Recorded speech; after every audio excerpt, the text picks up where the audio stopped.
Hi hello నమస్తే welcome to ఇహా నేను మీ షన్విత.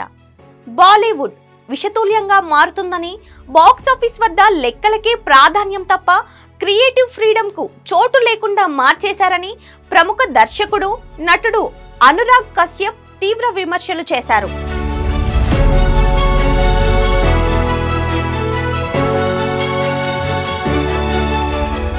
గత ఏడాది బాలీవుడ్ లో ఇమడలేక తీవ్రంగా ఇబ్బంది పడ్డానని చెప్పుకొచ్చారు. అందుకే బాలీవుడ్ ను వదిలేస్తున్నానని సంచలన ప్రకటన చేశారు. బాలీవుడ్ కు సంబంధించిన వారందరికీ దూరంగా ఉండాలని అనుకుంటున్నట్లు తాజాగా ఒక ఆంగ్ల పత్రికకు ఇచ్చిన ఇంటర్వ్యూలో ఆయన పేర్కొన్నారు. సృజనాత్మకతకు ఏమాత్రం విలువ లేకుండా పోతుందని, ప్రతి ఒక్కరూ 500 కోట్లు 800 కోట్లు వసూలు చేయడమే టార్గెట్ గా సినిమాలు రూపొందించే ప్రయత్నం చేస్తున్నారని విమర్శించారు.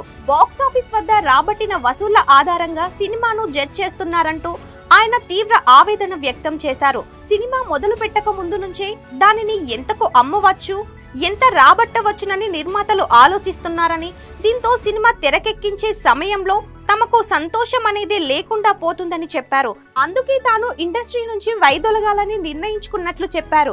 వచ్చే ఏడాది కల్లా తాను ముంబైని వదిలి వేరే ప్రాంతానికి వెళ్లిపోతానని కశ్యప్ చెప్పారు. కాగా ఆయన బెంగళూరుకి షిఫ్ట్ కానున్నారని సమాచారం.